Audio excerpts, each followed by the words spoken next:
Dan tutup itu bukan karena keputusan kita pengelola sendiri, enggak. Kira-kira saya ke Ngurbat itu butuh biaya berapa saya masuk ke sana? Iya. Ada fasilitas apa saja yang di sana? Karena bicara pariwisata, bicara perencanaan. Saya mau dampak pandemi ini berdampak sangat menyusahkan sekali. Begitupun juga ada fasilitas wifi gratis. Wow, ada wifi Iya, gratis. Ngurbat punya kelebihan selain jalan yang bagus, akses yang cepat. Ngurbat juga ada fasilitas wifi gratis. Halo semuanya, selamat datang di podcast. Mari bercerita tentang Kay. Dengan saya Maria Kasih di sini dan sekarang kita lagi bersama dengan Kakak Ronald Ted Hall sebagai Ketua Badan Pengelola Destinasi Wisata Pantai Ngurbloat. Iya, Kak Ronald, apa kabarnya hari ini Kak Ronald? Ya, puji Tuhan, baik ada. Iya Kak Ronald, aku mau tanya untuk Kak Ronald. Jadi pantai ini sebenarnya namanya itu Pantai Ngurbloat atau Pantai Pasir Panjang? Iya, jadi memang ini menarik. Sekaligus kita juga ini salah satu bentuk untuk kita mensosialisasi kepada publik. Iya. Bahwa Pantai Pasir Panjang itu memang dahulu disebut Pantai Pasir Panjang. Nah, namun Pantai Pasir Panjang ini di daerah lain juga ada. Iya. Sehingga kita memang sejak 2 tahun kemarin kita sudah menyampaikan dalam forum resmi, dalam rapat-rapat bersama pemerintah daerah dan forum-forum lainnya, bahwa jangan lagi disebut Pantai Pasir Panjang. Disebutlah Pantai Ngurbloat. Ngurbloat. Iya, Pantai Ngurbloat, karena Pantai Ngurbloat itu cuma ada di Kay. Ya, itu merupakan salah satu brand yang perlu kita sama-sama bantu sebarkan itu. Iya. Sehingga jangan lagi disebut Pantai Pasir Panjang, tapi disebut Pantai Ngurbloat. Seperti itu. Oke. Iya Kak Ronald. Jadi harusnya itu namanya Pantai Ngurbloat ya. Jadi pengen tahu juga apa sih artinya Ngurbloat sendiri? Iya, jadi Pantai Ngurbloat. Ngurbloat itu orang Kay bilang ngur itu pasir, bloat itu panjang. Oke. Sehingga disebut Pantai Pasir Panjang. Oh, itu kalau bahasa Kaynya. Indonesia. Kalau bahasa Kaynya Pantai Ngurbloat. Ngurbloat itu pasir, bloat itu panjang. Iya. Seperti itu. Iya. Menarik sekali ya. Iya. Iya, jadi Kak Ronald, benarkah kalau pantai ini memiliki pasir yang dijuluki pasir terhalus di dunia? Iya, jadi memang Pantai Ngurbloat ini memang sudah dikenal sejak sejak dibuka tahun 90-an. Dan sampai hari ini banyak media berita baik tingkat nasional sampai ke daerah itu menyampaikan pemberitaan informasi kepada publik bahwa Pantai Ngurbloat adalah pantai pasir putih terhalus di dunia. Dan sesuai hasil National Geographic bahwa disebutkan bahwa pantai pasir putih terhalus di Indonesia, di Asia, bahkan di dunia itu adalah ada di Kay, yaitu ada di Desa Ngengah. Seperti itu. Jadi memang bukan saja dari media-media nasional, media-media pemberitaan, tetapi banyak orang ada juga dari Amerika, dari berbagai negara datang ke sini, datang ke Ngurbloat. Mereka bilang begini, ketika mereka memegang pasir pantai di Ngurbloat, mereka bilang begini, mereka sudah berkunjung ke banyak negara. Iya. Dan sudah banyak lihat pantai-pantai yang indah. Tetapi ketika sampai sini mereka melihat pantai pasir putih di Ngurbloat, mereka bilang begini, kami sudah keliling semua dunia, tapi kami baru pernah lihat pantai pasir putih yang halus seperti ini. Sehingga ya banyak orang kan dalam beberapa media itu tulis bahwa pantai pasir putih terhalus di dunia itu ada di Hawaii, di Amerika. Tetapi orang Hawaii, orang Amerika sendiri datang ke Ngurbloat, mereka bilang pantai pasir yang ada di Hawaii masih kalah halus dengan pantai pasir yang ada di Kay. Maka dengan demikian, ya seperti itu. Jadi kita memang salah satu keunikan dunia yang ada di dunia ini tentang pantai itu ada di Indonesia. Yaitu ada di mana? Di Kay. Maka olehnya itu ya pantai pasir putih terhalus di dunia ini yang perlu kita gaungkan bersama supaya lebih banyak orang lagi mengenal bahwa keunikan dunia, salah satu keunikan dunia itu ada di Kay, yaitu pantai pasir putih yang halus. Seperti itu. Iya, jadi banyak teman-teman aku tuh di Jakarta maupun yang di luar ya, di luar negeri banyak pengen datang ke sini. Jadi biar semua juga bisa tahu gimana sih caranya biar bisa berkunjung ke Pantai Ngurbloat gitu. Iya. Jadi memang untuk berkunjung ke Pantai Ngurbloat, kalau dari Jakarta ya. Iya, dari Jakarta. Nah, ini cuma sebagai informasi aja buat siapa saja yang menonton podcast ini, bahwa memang kalau dari Jakarta ke Kay itu melalui Ambon transit. Dengan pesawat jarak tempuh dari Jakarta ke Ambon itu 3,5 jam. Iya. Terus dari Ambon ke Kay itu 1,5 jam. Jadi kurang lebih 5 jam perjalanan. Nah, tetapi akan terbayar ketika Anda sampai di Key. Banyak banget destinasinya ya. Banyak banget destinasinya. Kenapa? Jarak tempuh dari bandara ke Pantai Ngurbat itu cuma kurang lebih, kalau dari bandara ya, kalau bandara ke pusat kota Langgur itu cuma 15 kilo. Iya. Dari pusat kota Langgur ke Ngurbat itu cuma 15 kilo juga. Nah, dari pusat kota Langgur ke Pantai Ngurbat sangat terjangkau. Cuma kalau dengan kendaraan motor dan mobil itu cuma 15 menit. 15 menit. sampai paling lambat 30 menit. Sehingga sangat terjangkau sekali. Jadi ketika orang dari Jakarta pun ketika sampai ke datang ke Pantai Pasir Ngurbat, yang capek-capek tadi akan hilang. Seperti Semua itu. terbayarkan. Iya. Pas lihat pantainya indah sekali. Iya. Oke. Iya, jadi Pak, aku mau tanya juga itu fasilitas apa saja yang didapatkan wisata kalau berkunjung ke Ngurbuat sendiri? Ya, ini cukup menarik. Memang Pantai Ngurbat cukup punya fasilitas. Di Ngurbat ini ada fasilitas, ada penginapan, cottage, Iya. ada 12 cottage. Salah satunya di Salah belakang satunya kita. di sini, Tria Maria, 12 cottage ini ada kamar sekitar 25 kamar. Itu, terus juga selain cottage, ada juga kios-kios wisata. Iya. Kios wisata ada sekitar 80-an, 82 kios wisata. Begitupun juga ada cafe dan resto. Iya. Nah, cafe dan resto ini membuat memang daya tarik banyak orang datang ke Ngurbat, terutama anak muda malam-malam minggu karena ada live musik. Live musik begitu, bahkan ada DJ yang outdoor. Seperti itu. Jadi bukan saja di Bali, tapi di Key juga sudah ada. Seperti Jadi itu. makin berkembang juga ya Key Iya, sendiri. seperti itu. Jadi selain cafe and resto, begitu pun juga ada fasilitas lainnya seperti ada gazebo. Di Ngurbat sendiri ada sekitar 170 gazebo. Wow. Selain gazebo, begitu pun juga ada balai kesenian. Ada balai kesenian, ada meeting room juga. Nah, sehingga orang datang ke Ngurbat, ya, fasilitas cukup memadai. Ada toilet umum Iya. ada 5. Toilet umum itu pengunjung yang datang ke Ngurbat bisa dapat menikmati yang gratis. Iya. Seperti itu. Begitupun juga ada fasilitas wifi gratis. Wow, ada wifi Iya, gratis. Ngurbat punya kelebihan selain jalan yang bagus, akses yang cepat. Ngurbat juga ada fasilitas wifi gratis di mana ada selain jadi untuk fasilitas komunikasi itu ada tower Telkomsel, Iya. Telkomsel 4G. Iya. Begitupun juga ada fiber optik. Wow. Nah, karena fiber optik sudah masuk ke Ngurbat, kami sangat bersyukur sekali karena pemerintah daerah Maluku Tenggara sudah berpikir jauh ke depan. Sehingga luar biasa sekali. Iya. Sehingga bangunan semua akses transportasi jalannya yang begitu mantap, 2 jalur. Sampai di sini pun ada Telkomsel 4G, begitupun juga ada jaringan fiber optik. Sehingga kami pengelola dengan memanfaatkan fiber optik itu, Iya. kita langsung pasang fasilitas antena wifi gratis. Sehingga pengunjung yang datang ke Ngurbat, dari ujung ke ujung, itu semua bisa langsung menikmati wifi gratis.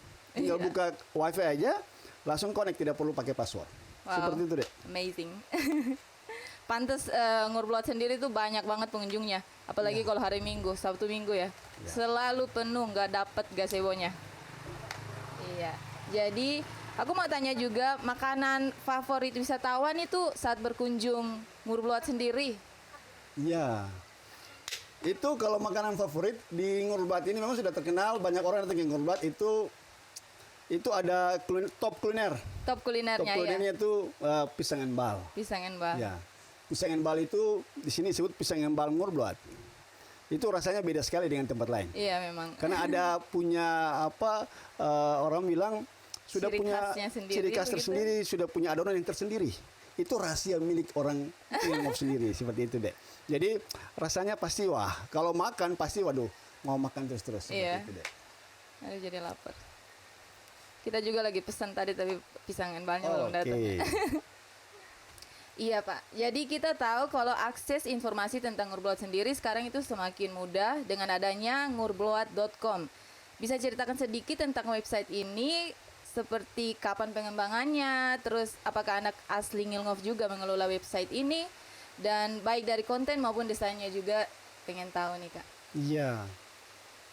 Jadi memang terkait dengan pemanfaatan teknologi untuk pengembangan kawasan wisata, maka kami pengelola wisata Ngurbat sudah menciptakan program Ngurbat Smart Tourism. Nah, Ngurbat Smart Tourism ini kita berbicara tentang teknologi. Nah, Dan juga karena ini menyangkut kebutuhan informasi. Iya. Kira-kira saya ke Ngurbat itu butuh biaya berapa saya masuk ke sana? Iya. Ada fasilitas apa saja di sana? Karena bicara pariwisata, bicara perencanaan. Saya ke Iya. Ngurbat bawa uang berapa banyak? Nah, kebutuhan itulah kita pengelola melihat kebutuhan itu, kita membuat inovasi, yaitu sistem informasi pelayanan wisata Ngurbat Iya. berbasis digital. Nah, makanya kita buat itu ngurbat.com. Iya. Di ngurbat.com itu wisatawan lokal, wisatawan domestik, wisatawan mancanegara bisa langsung mengakses informasi terkait dengan seluruh fasilitas yang ada di Ngurbat. Iya. Nah, salah satu fasilitas yang sudah kami tambahkan itu orang ke Ngurbat pingin mau ke pulau-pulau cantik di depan, Iya. itu bisa langsung memesan, bisa booking speedboat. Speedboatnya dari Speedboat sini. langsung di Website-nya, website itu. iya.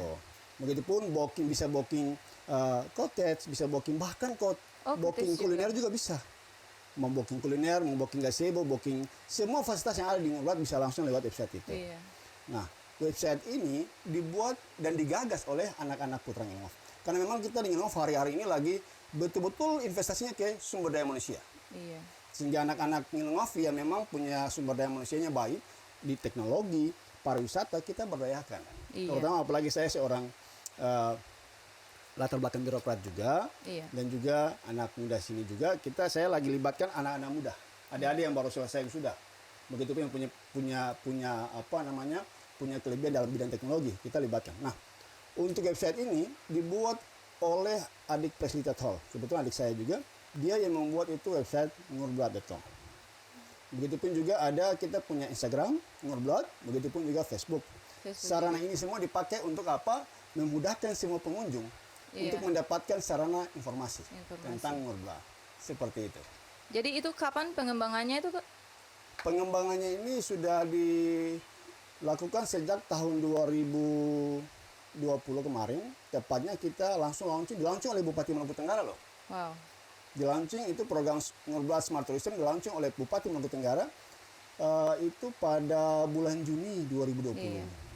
Dan itu merupakan salah satu inovasi pertama di Provinsi Maluku untuk destinasi.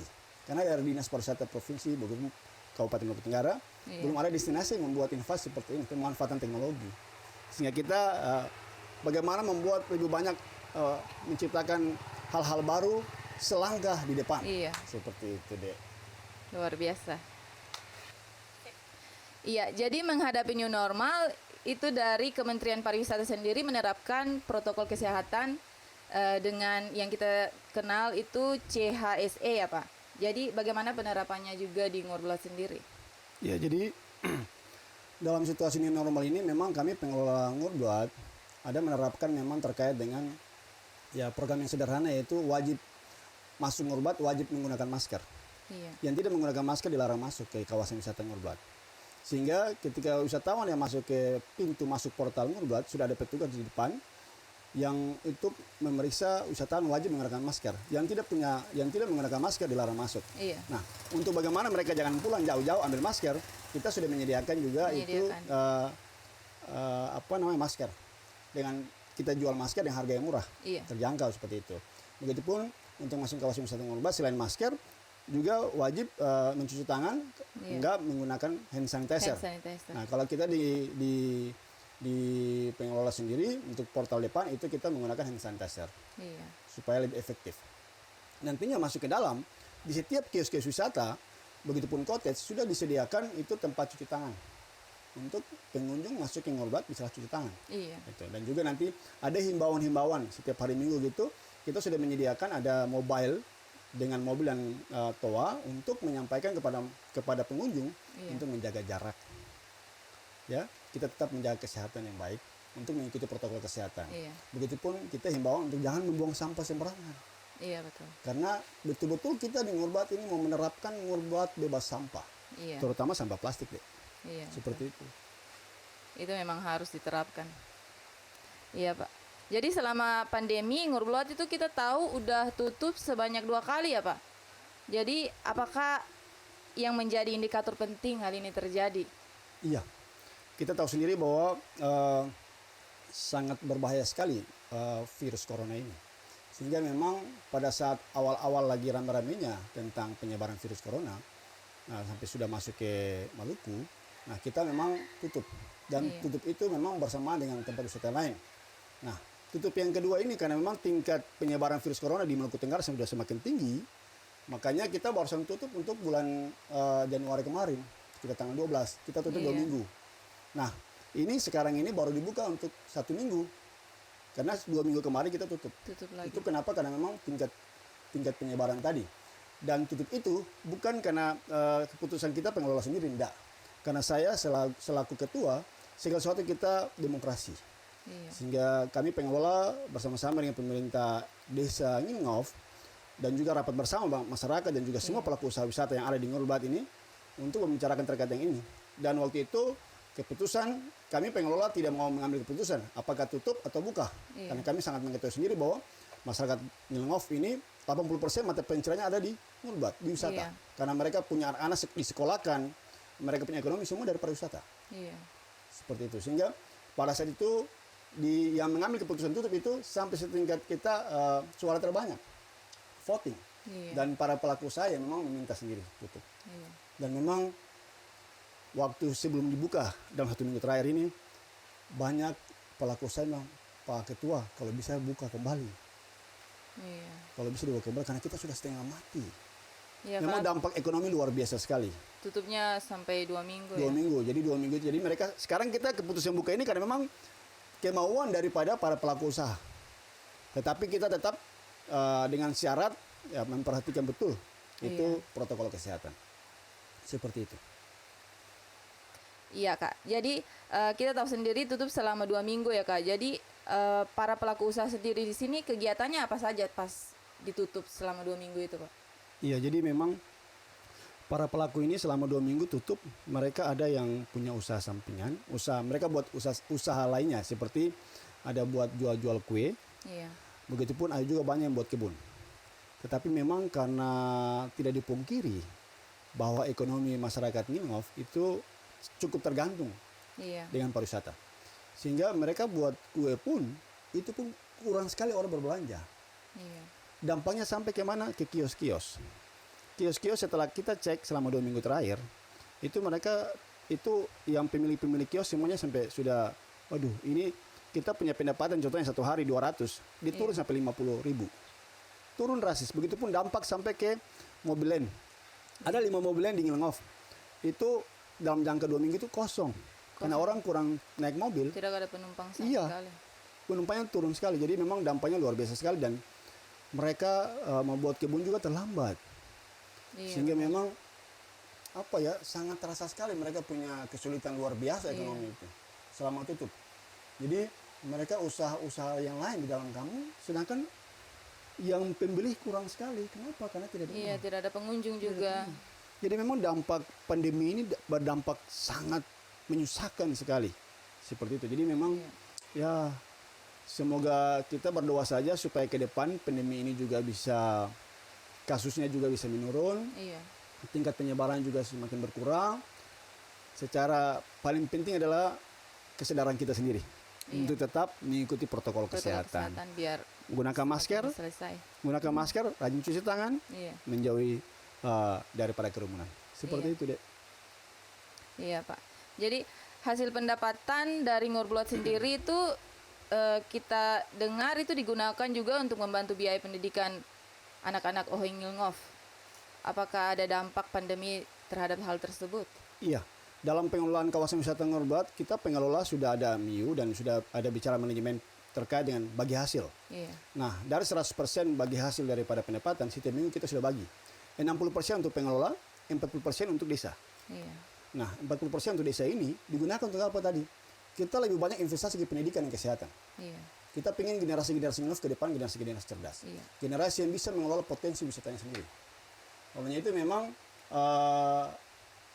sempat sedikit viral di kalangan para guru-guru, baik di SMK Pariwisata, SMK di STM, di seminari, di SMA Saka, Iya. SMA 1, guru-gurunya kaget. Kok ini dari pihak desa yang datang membayar anak-anak Ngilngov punya Iuran sekolah. iuran sekolah. Sempat viral seperti itu. Jadi betul-betul kita pemanfaatan pendapatan itu juga untuk betul-betul menginvestasi ke pendidikan supaya benar-benar masyarakat juga merasakan dampak daripada pendapatan di Ngurbat. Seperti itu deh. Luar biasa sekali. Iya Kak, jadi sebelum take video ini tuh saya dapat bocoran akan ada program besar yang berskala nasional. Jadi penasaran nih, apa itu? Iya, baik, jadi memang ada program besar yang akan diselenggarakan dalam bulan ini, yaitu virtual tour Indonesia, Pesona Surga Tersembunyi. Bahwa memang ini program dari Kementerian Pariwisata dan Ekonomi Kreatif bekerjasama dengan Kaventer Indonesia dan juga Travel.co yang dibuat disiarkan langsung secara tingkat nasional. Dan puji Tuhan, kita Desa Ngilengov merupakan representasi daripada destinasi wisata yang ada di Provinsi Maluku. Dan kali ini kita akan buat secara semaksimal mungkin, dan kami manajemen daripada pengelolaan desa wisata Ngilengov bekerjasama dengan Badan Promosi Daerah, Badan Promosi Pariwisata Daerah Maluku Tenggara. Kita sinergi untuk betul-betul lagi mempersiapkan semua persiapan, baik pendukung acaranya sampai ke nanti ke teknis untuk pengambilan videonya. Kita lagi benar-benar membuat yang terbaik. Karena ini betul-betul karena ini salah satu momen yang terbaik yang kita tidak akan tinggalkan begitu saja. Kita akan berikan yang terbaik karena memang momen ini menjadi media promosi besar-besaran bahwa Kei itu indah. Bahwa ada keunikan dunia yang sangat luar biasa, itu pantai pasir putih terhalus di dunia ada di Indonesia, yaitu ada di Kei. Di Kei tepatnya ada di Desa Ngilengov. Seperti itu. Jadi jangan lupa untuk siapa saja untuk mau melihat keindahan pesona desa wisata Desa Ngilengov, secara khusus ikonnya itu Pantai Ngurblad, itu silakan langsung registrasi aja di link di bawah ini. Ya. Harus nonton karena ini penting sekali. Seperti itu. Jadi habis ini kita harus langsung daftar nih. Ya. Sorry. Pesan. Iya Pak. Oke, jadi sekarang aku mau tanya juga apakah ada pesan untuk dunia pariwisata sendiri di Kei dari Pak Ronald? Iya. Jadi kebetulan puji Tuhan saya dipercayakan oleh rekan-rekan pengelola wisata di Kepulauan Kei. Saya dipercayakan sebagai ketua Asosiasi Destinasi Wisata Kabupaten Maluku Tenggara. Di mana memang kami sudah bertekad bahwa ke depan kita semua saling support. Dan memang Pantai Ngurbat ini menjadi pintu masuk. Pantai Ngurbat sebagai pintu masuk karena punya keunikan itu. Sehingga ke depan ini kita betul-betul sinergi, saling mendukung. Ke depan kita lebih kreatif lagi menciptakan trip-trip wisata. Sehingga Pantai Ngurbat sebagai ikon, sebagai pintu masuk, orang tahu. Berbondong-bondong orang akan datang ke Ngurbat. Bukan saya melihat keindahan Ngurbat, oh ternyata selain Ngurbat ada Pantai Ngursaradan, ada juga Pantai Odar Tabun, ada juga Goa Hawang, dan lain sebagainya. Seperti itu, sehingga memang pesan saya adalah mari bersama-sama kita semua saling mendukung, bersinergi dengan pemerintah daerah, terutama anak muda, mari kita membuat konten-konten yang menarik. Itu membuat konten-konten video dan foto-foto yang menarik untuk membawa orang sebanyak-banyak mungkin datang ke Kei. Bahwa Kei ini surga.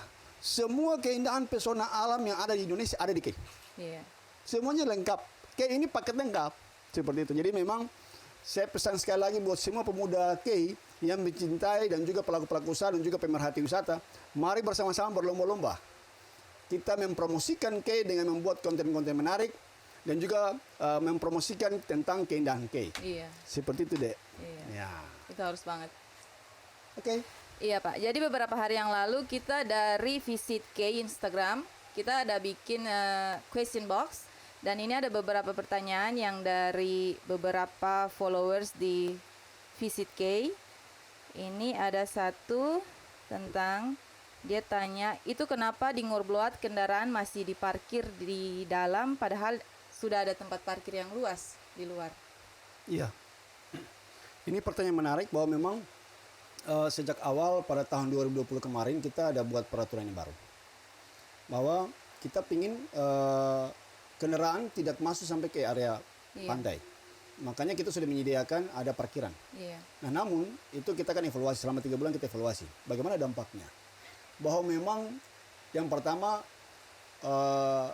perlu saya sampaikan secara jujur saja bahwa banyak komplain daripada pengunjung lokal. wisatawan lokal. Mereka masih pingin untuk tidak mau susah, tidak mau jalan, tidak mau olahraga, tidak mau sehat. Iya. Sehingga mereka masih kebiasaan pingin langsung parkir mobil di dalam. Iya. Nah, sehingga membawa dampak besar sekali kepada pendapatan. Banyak yang tidak datang ke sini juga karena memang mengeluhnya di situ. Mereka banyak nggak mau parkir di parkiran, terus jalan kaki. Padahal jalan kakinya cuma dekat aja kok. Iya, tapi 80 dia pikir jauh. 80 meter, ya. Jadi memang yang pertama evaluasi kami pertama bahwa memang banyak pengunjung wisatawan khususnya wisatawan lokal masih pingin tidak mau jalan jauh-jauh Iya. dari area parkiran ke pantai. Yang kedua memang dia cukup berpengaruh kepada pendapatan. Kita memang merubah pola pikir mindset orang itu tidak gampang sehingga butuh proses. Tetapi yang paling penting kenapa kami membuat kebijakan buka kembali saat ini untuk biarkan mobil masuk parkir di dalam. Iya. Kenapa? Karena memang pertama ekonomi. Karena waktu itu tempat wisata Ngurbat tutup hampir 6 bulan. 6 bulan. Nah, 6 bulan tutup itu membuat mereka punya pendapatan sangat mengurang dan mereka juga kredit. Iya. Karena Ngurbat ini murni, 90% semua swadaya murni masyarakat. Ngurbat ini hari ini sampai saat ini top seperti ini. Bukan karena siapa-siapa, tapi memang murni daripada swadaya masyarakat. Iya. Nah ini makanya kemarin pemerintah Kota Tual itu melakukan studi banding. Semua pengelola wisata di Kota Tual datang studi banding di Ngurbat. Kenapa? Karena swadaya murni. Gazebo, terus mereka punya kios itu betul-betul swadaya murni dan mereka semuanya rata-rata kredit. Iya. Gitu.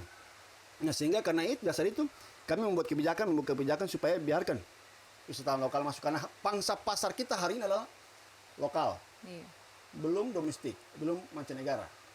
Lokal sehingga kita juga secara pengelola kita juga tidak perlu ego, tidak perlu juga terlalu tanam prinsip. Saya juga apapun rendah hati melihat semua saya harus pintar-pintar melihat market, melihat pasar. Iya. Karena pasar kita hari ini lokal. Sehingga kita buat kebijakan supaya biarkan masuk nanti tapi ke depan ya sudah baik-baik kita akan tetap terapkan kendaraan wajib parkir di parkiran baru jalan supaya kita menjaga jangan sampai membuat debu. Kita pengen wisata yang Iya. sehat, wisata bebas polusi, wisata bersih, gitu. Itu kualitas kita. Iya. Itu yang kita mau tanamkan ke depan nanti kita buat. Saya mau dukungan dari adik-adik dan juga Iya. tim badan promosi. Mari kita memberikan keterangan, kita memberikan pemahaman yang baik kepada masyarakat bahwa Ngurbat itu bukan milik orang Indonesia Iya. saja. Ngurbat adalah milik orang K, Orang K. milik orang Maluku, kebanggaan kita semua. Maka mari kita jaga. Kita jaga kelestariannya, Iya. kita jaga kebersihannya. Seperti itu deh. Oke. Iya, jadi semoga semua pemuda K yang nonton ini bisa memahaminya. Ya. Iya, kemudian kita masuk ke pertanyaan berikut dari Instagramnya juga. Kenapa tarif karcisnya 5.000 Kak? Kenapa tidak dijadikan sepaket? Seperti satu motor, satu orang dijadikan satu harga? Ya. Jadi memang waktu kita buka awal itu, setelah pandemi, waktu bulan Agustus, itu kita buat per orang 5.000. Iya. Mobil 5.000, motor 3.000. Mobil dan motor ini untuk kendaraan parkir. Lalu per orang 5.000. Kita nggak buat paket seperti itu. Iya. Sebenarnya jujur saja, kalau kita yang sudah biasa wisata di tempat di luar daerah, Iya. itu kan per orang 5.000 sebenarnya paling murah. Sangat murah. Dengan kualitas pantai terbaik di dunia Iya. seperti ini, 5.000 paling murah. Iya kan, Dek? Iya. Adek kan juga biasa ke Iya. daerah luar, apalagi kita yang kalau kuliah di tempat di luar daerah, Iya. di Jawa, di mana saja, atau di Makassar, di Bali, dengan sekelas tiket cuma 5.000 rupiah sangat murah sebenarnya. Iya. Nah, cuma saat ini kembali lagi. Karena banyak ya kita butuh kesabaran, memang butuh waktu untuk merubah pola pikir orang. Makanya kita saat ini diberhentikan sementara Iya. dengan tarif masuk 5.000 rupiah per orang. Tapi sekarang kita buat paket, kita hitungnya kendaraan. Contohnya kendaraan sekarang ini mobil 25.000, mau banyak orang silakan. Iya. Sedikit orang tetap 25.000. Motor 15.000. Kalau dengan kendaraan truk 35.000. Iya. Seperti itu deh. Oke. Ya, semoga ini juga informasi buat yang lain yang mau datang ke Pantai Ngobrol sendiri. Ya. Iya Kak Ronald, jadi terima kasih banyak Kak Ronald untuk waktunya sore ini untuk kita. Dan itu semua menjadi informasi yang paling penting sekali buat kalian semua yang mau datang di Ngurbloat. Jangan lupa untuk cek juga websitenya ngurbloat.com dan kalian bisa dapatkan semua informasi lengkapnya di situ. So, Thank you so much untuk semua yang udah nonton podcast episode kedua dan sampai ketemu di podcast kita yang selanjutnya. Bye.